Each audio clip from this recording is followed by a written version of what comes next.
الحمدللہ رب العالمین والصلاة والسلام علی سید الانبیاء والمرسلین اما بعد فاعوذ باللہ من الشیطان الرجیم بسم اللہ الرحمن الرحیم۔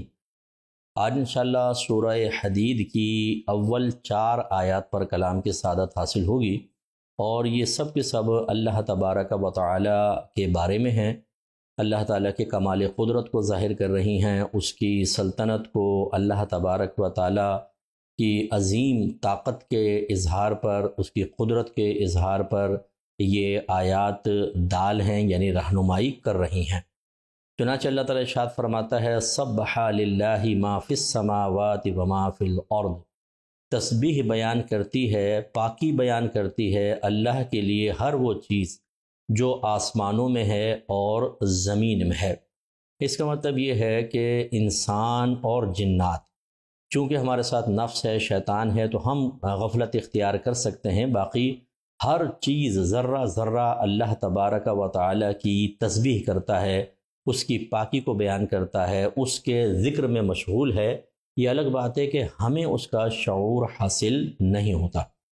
ایک بزرگ کے بارے میں منقول ہے کہ انہوں نے، اور بعض نے یہ حضرت موسیٰ علیہ السلام کی طرف نقل کیا کہ آپ نے تمنا کی کہ ہر چیز اے اللہ تیرا ذکر کرتی ہے تو مجھے سنوا دے، تو اللہ تعالیٰ نے کانوں سے پردے ہٹا دیے، تو اتنی آوازیں کیونکہ ہر چیز ذکر کر رہی تھی، تو پھر یہی عرض کی گئی کہ اللہ تعالیٰ واقعی ہر چیز میں تیری حکمت ہے، اگر تو بعض امور ہم پر پوشیدہ رکھتا ہے تو یہ بھی تیری بڑی حکمت والی چیز ہے، کیونکہ اگر ایسا نہ ہوتا تو پھر ہم واقعی گزارا کرنا مشکل ہو جاتا۔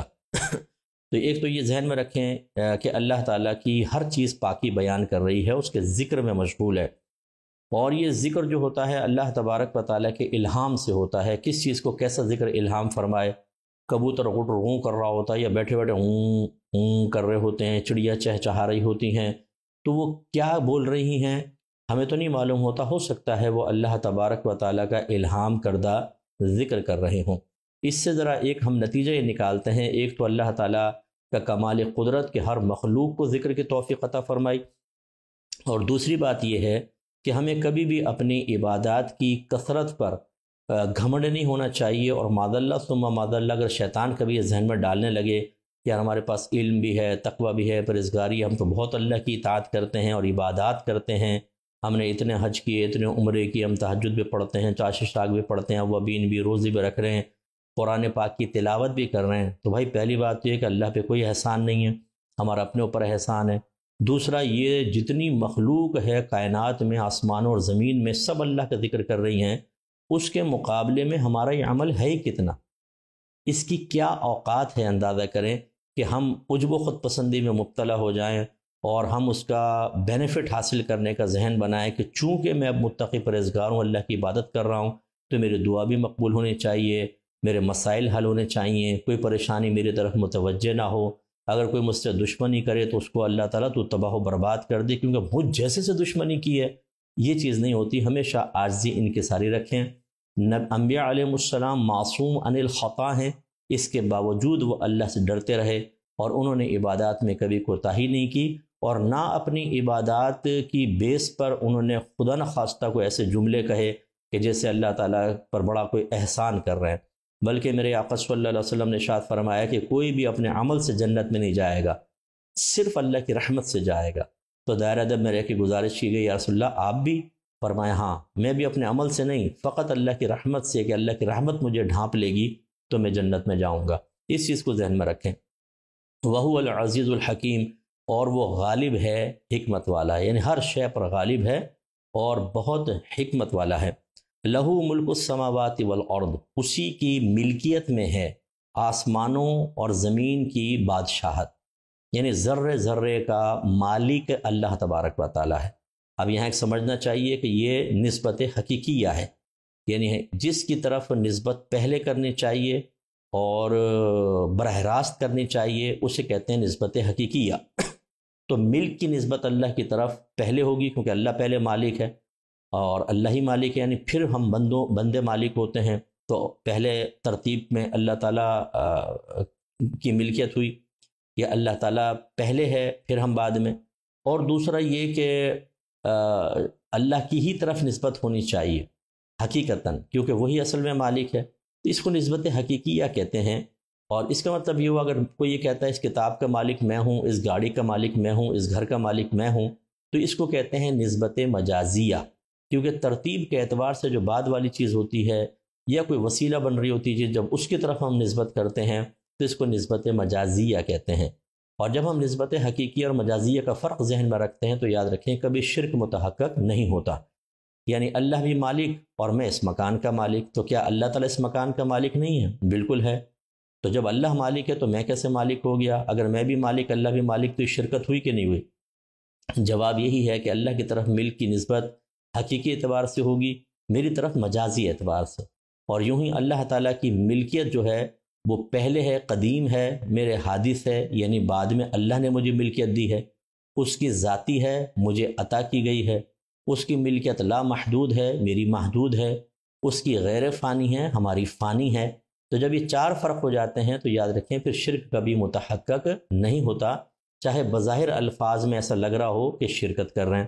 جیسے کوئی کہے اس گھر کا مالک اللہ اور میں ہوں، اگر یہ کہے تو کیا شرک ہو جائے گا؟ نہیں، دونوں میں فرق کرنا ہوگا۔ جب کلام کرنے والا موحد ہوتا ہے، مومن ہوتا ہے، مسلمان ہوتا ہے، تو ہم پر ان دونوں کے درمیان فرق رکھ کر اور اس کے کلام کو صحیح معانی پر محمول کرنا واجب ہوتا ہے، نہ یہ کہ ہر چیز کو نظر انداز کر کے شرک کے فتوے جاری کر دیں۔ کئی مرتبہ ایسا ہوا کہ نبی کریم صلی اللہ علیہ وسلم نے صحابہ کرام سے کسی چیز کے بارے میں پوچھا تو انہوں نے جواب میں کہا کہ اللہ اور اس کا رسول بہتر جانتے ہیں، اللہ ورسولہ اعلم، اللہ اس کا رسول بہتر جانتے ہیں۔ تو سرکار نے جواب میں یہ نہیں فرمایا کہ بھئی اللہ بہتر جانتا ہے، میں کیا جانوں، مجھے کیوں ساتھ میں ذکر کیا؟ نہیں، سرکار نے تو منع نہیں فرمایا۔ اب کیا صحابہ یہ سمجھتے تھے کہ زیادہ جاننے میں اللہ اور رسول یہ شریک ہیں یا نبی کریم اللہ کے ساتھ شریک ہیں؟ یقینی سی باتیں نہیں۔ تو پھر جب اصل میں شریک وہ سمجھ کے تو نہیں کہہ رہے نا، لیکن ظاہر تو نہیں ہو رہا، ظاہراً تو دونوں کو بظاہر شریک کر رہے ہیں۔ اس کا مطلب ہے کیوں آپ یہاں شرک کا فتویٰ نہیں دے رہے؟ اس لیے کہ وہ صحابہ کرام ہیں، نبی کریم صلی اللہ علیہ وسلم کے سامنے ذکر کر رہے ہیں، اگر یہ غلط ہوتا تو وہ منع کر دیتے۔ اس کا مطلب یہ ہوا کہ جب ذہن میں صحیح عقیدہ ہو اور ظاہری الفاظ میں ایسے الفاظ ادا کیے جائیں جبکہ ادا کرنے والا بھی مومن ہو، کہ جس میں شرک کا شائبہ سا نظر آتا ہو تو اس کو شرک کی طرف لے کر نہیں جائیں گے بلکہ صحیح معنی پر محمول کریں گے۔ گویا کہ صحابہ نے جب کہا کہ اللہ اور اس کے رسول بہتر جانتے ہیں تو یہ کہہ رہے ہیں کہ اللہ بہتر جانتا ہے، رسول بھی بہتر جانتا ہے، لیکن اللہ کا بہتر جاننا ذاتی اعتبار سے ہے، نبی کریم کا اللہ کی عطا سے ہے، اللہ کا قدیم، نبی کریم کا حادث، اس کا غیر فانی، نبی کے جاننے پر فنا واقع ہونا ممکن ہے، اگرچہ واقع نہ ہو ممکن ہے، اور اللہ کا لا محدود، نبی کا محدود۔ ان چار فرقوں سے اس قسم کے جملے کہنے سے کوئی شرک ثابت نہیں ہوگا۔ تو اسی طریقے سے اگر مسلمان اللہ اور رسول کی طرف کسی چیز کی نسبت کر دے یا اللہ تعالیٰ اور کسی اپنے پیر صاحب کی طرف کر دے اور یہی فرق ملحوظ ہوں، فوراً اس کو شرک کہہ دیا جاتا ہے۔ یہ بالکل غلط ہے، یہ مزاج شرع سے ہٹ کر ہے، شریعت کے اصولوں سے ناواقفی کی بنا پر ہے، یا جان بوجھ کر اصولوں کو چھپا کر اور خواہ مسلمانوں کو کافر و مشرک قرار دینے کی وجہ سے ہے یا اس کی عادت کی وجہ سے ہے۔ اس پر کم از کم جو اہل علم کہلاتے ہیں اور اس طرح شرک اور کفر کے فتوے بلا دریغ دیتے ہیں انہیں توجہ کرنی چاہیے۔ پھر فرمائیں یحیی و یمیت، وہ زندہ کرتا ہے اور موت دیتا ہے۔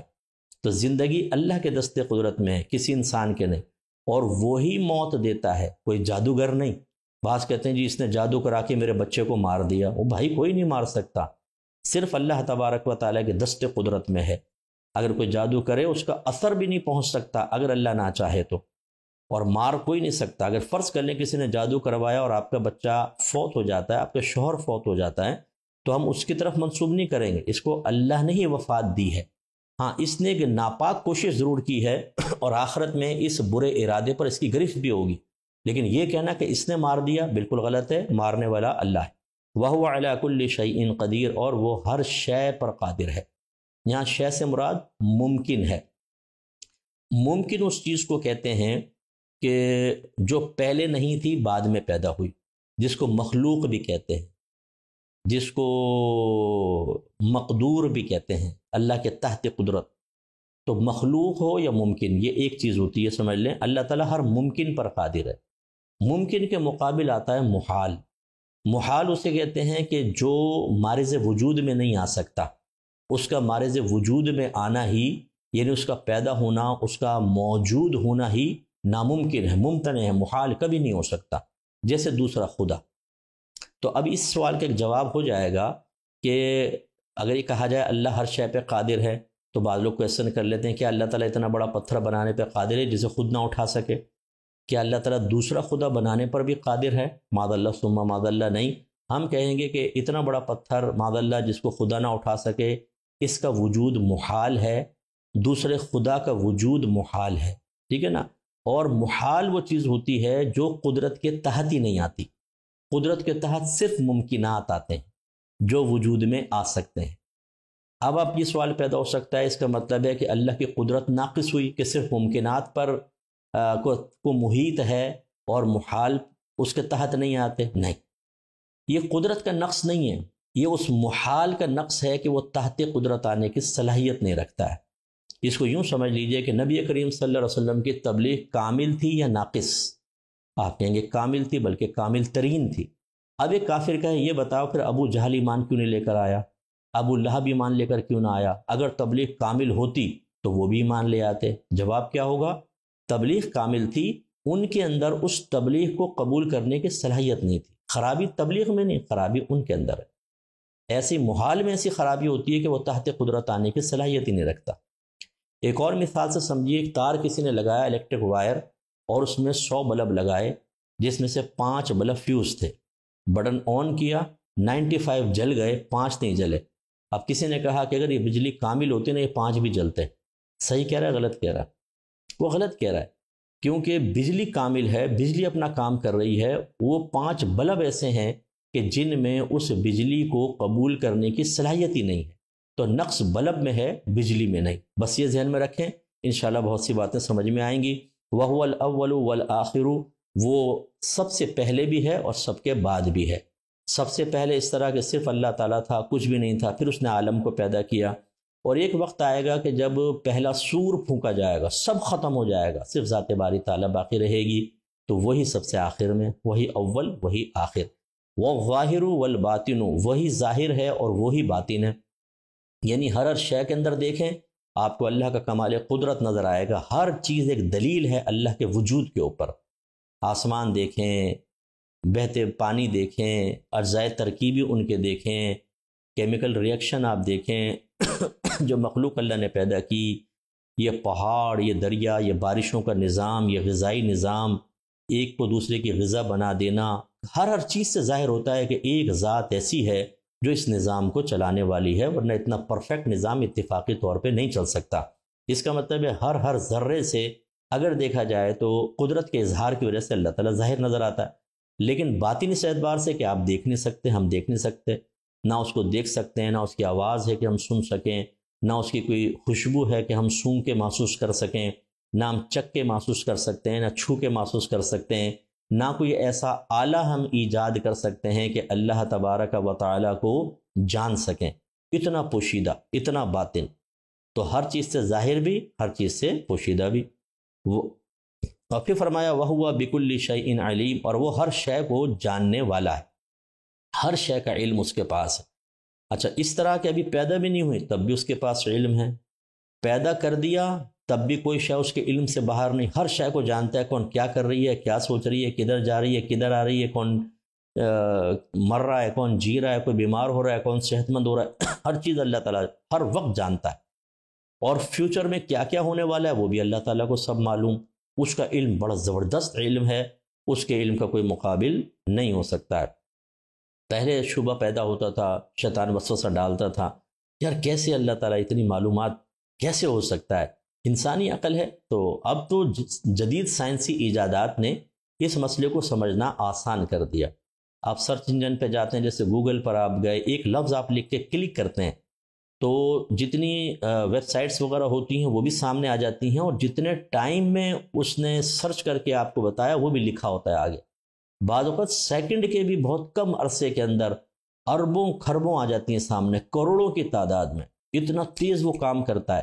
اندازہ کریں یہ ایک انسان کا بنایا ہوا ہے جو اللہ کا ہی الہام کردہ ہے، تو خالق کے علم اور اس کی علمی وسعت کا عالم کیا ہوگا ذرا سوچئے گا۔ وَهُوَ الَّذِي خَلَقَ السَّمَاوَاتِ وَالْأَرْضَ فِي سِتَّةِ أَيَّامٍ، اور وہی ذات ہے جس نے بنایا آسمانوں اور زمین کو 6 دنوں میں۔ تو ایسا نہیں ہے کہ وہ ایک لمحے میں پیدا کرنے پہ قدرت نہیں رکھتا تھا، اس کا ارادہ ہی 6 دن کا ہوا، آسمان بھی بنایا اور زمین بھی، اور 6 دن میں آپ اندازہ کریں ایک مصنوعی عضو بنانے کے لیے سائنسدان بعد اوقات سالوں تک تحقیق کرتے رہتے ہیں، کہتے ہیں جی ہم نے کان بالکل انسانی کان کی طرح تیار کیا، کتنا عرصہ لگا؟ 50 سال، 40 سال۔ فلاں میڈیسن بنائی، کتنا عرصے تجربات کیے ہیں جی؟ 20 سال، 25 سال، تب کہیں جا کے ہم ایک چیز، اور اس میں بھی خرابیاں پیدا ہو جاتی ہیں، کسی پہ اثر کرتی ہے کسی پہ نہیں کرتی، کوئی چیز چلتی ہے کوئی چیز بیکار ہو جاتی ہے، جبکہ اللہ تعالیٰ نے اس پوری کائنات کو، اس کائنات کے نظام کو، ایک ایک مخلوق کو، اور جو آگے اس سے مزید مخلوق پیدا ہونی تھی، وہ تمام اسباب کو 6 دن کے اندر پیدا کیا۔ کتنا بڑا کمال قدرت ہے اللہ تعالیٰ کا۔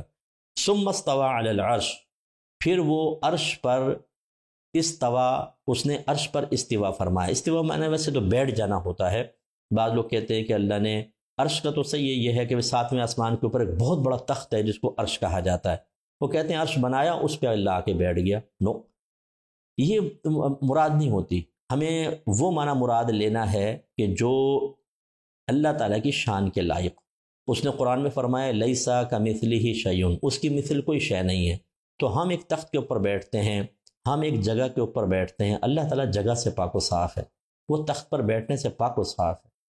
وہ عظیم ذات تخت اس کا احاطہ کر لے، یہ ناممکنات میں سے ہے۔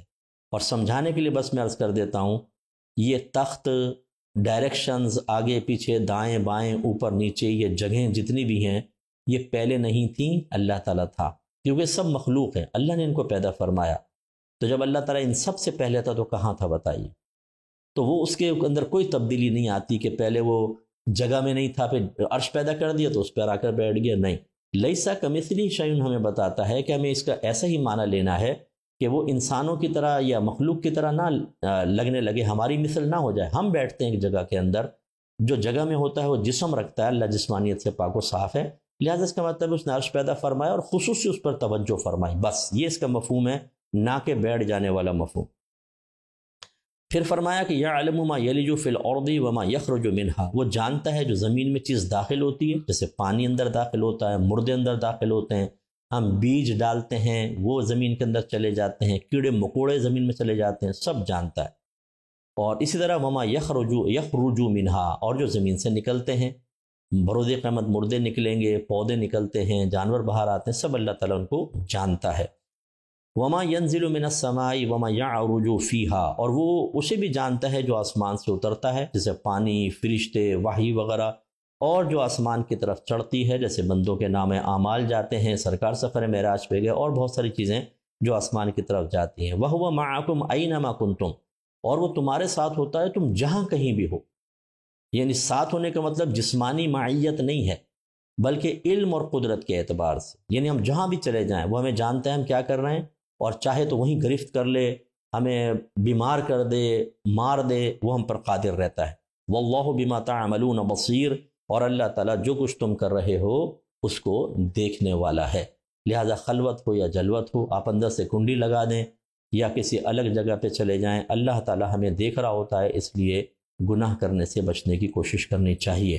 ان آیات پر بار بار غور کریں، اس بیان کو ہمارے 1-2 دفعہ سن لیں، تاکہ اللہ تبارک و تعالیٰ کی قدرت کاملہ کا یقین دل میں راسخ ہوتا چلا جائے، اور جب یہ دل میں خیال پختہ ہو جاتا ہے تو شیطان وسوسہ نہیں ڈال سکتا، یار یہ کیسے ہوگا، اللہ میرا مسئلہ کیسے حل کرے گا، میری مشکلات حل کیسے ہوں گی، کیونکہ جو رب پوری کائنات کو پیدا کر کے اس کا نظام چلا رہا ہے، آپ کی میری مشکل دور کرنا اس کے لیے کیا مشکل ہے۔ اعتقاد ٹھیک ہونا چاہیے۔ اللہ تعالیٰ عمل کی توفیق عطا فرمائے۔ مختصر دعا کر لیں۔ بسم اللہ الرحمن الرحیم، الحمدللہ رب العالمین، والصلاة والسلام علی سید الانبیاء والمرسلین، یا ارحم الراحمین یا ارحم الراحمین یا ارحم الراحمین۔ مالکم اللہ، ہم سب کا اس درس میں شرکت کرنا اپنی بارگاہ ہمیں قبول و منظور فرما لے۔ اے پاک پروردگار، ہمیں اپنی حقیقی معرفت عطا فرما، جتنی معرفت حاصل ہے اس میں برکتیں عطا فرما، مزید معرفت کی کوشش عطا فرما۔ اے اللہ تعالیٰ، ہم سے، ہمارے والدین سے، پوری امت سے ہمیشہ ہمیشہ کے لیے راضی ہو جا، ایسا راضی ہو جا کہ پھر کبھی بھی ناراض مت ہونا۔ اے اللہ ہمیں دین پر استقامت عطا فرما، علوم دینیہ سیکھنے، اس کے تقاضے کے مطابق عمل کرنے کی توفیق عطا فرما۔ اے اللہ ہمیں گناہوں کو گناہ سمجھنے اور اگر ارتکاب ہو گیا ہے تو ان پہ شرمندہ ہونے اور کامل توبہ کرنے کی توفیق عطا فرما۔ آئندہ پوری زندگی ہر صغیرہ کبیرہ ظاہری باطنی گناہ سے بچنے اور نیک اعمال کثرت و استقامت سے کرنے کی توفیق و ہمت عطا فرما۔ اے اللہ ہم سب سے راضی ہو جا۔ میرے مالک و مولا ہمارے گھروں پر بھی اپنے خصوصی رحمتیں برکتیں نازل فرما۔ ہمارے گھر والوں کو بھی آپس میں پیار، محبت، الفت، اتحاد و اتفاق عطا فرما۔ اے اللہ تعالیٰ لڑائی جھگڑے، فتنہ فساد، اختلاف رائے سے محفوظ فرما دے۔ خصوصی طور پہ اللہ تعالیٰ میں ان کے لیے دعا کرتا ہوں جو ہماری الفرقان اسکالرز اکیڈمی سے مالی تعاون کرتے ہیں۔ اے اللہ جس طرح اس نے تیرے دین کے کاموں کے لیے آسانی فراہم کی تو ان کے لیے دنیا اور آخرت کے کام آسان فرما دے۔ اے اللہ تمام مشکلات، فکریں، پریشانیاں، ذہنی ٹینشنز دور فرما، ان کی خدمت دین کو اپنی بارگاہ میں قبول و منظور فرما لے اور اتنا بڑا ثواب جاریہ کر جو ان کے تصور میں بھی نہ ہو، اور جب میدان محشر میں اس کے بدلے میں پہاڑوں کے برابر نیکیاں، انعامات مل رہے ہوں تو یا رب کریم ان کے قلب میں جو سرور پیدا ہو اس کا ایک حصہ دنیا میں بھی عطا فرما دے۔ صلی اللہ تعالی علی خیر خلقہ و نور عرشہ سیدنا و مولانا محمد وعلی آلہ وصحبہ اجمعین برحمتک یا ارحم الراحمین۔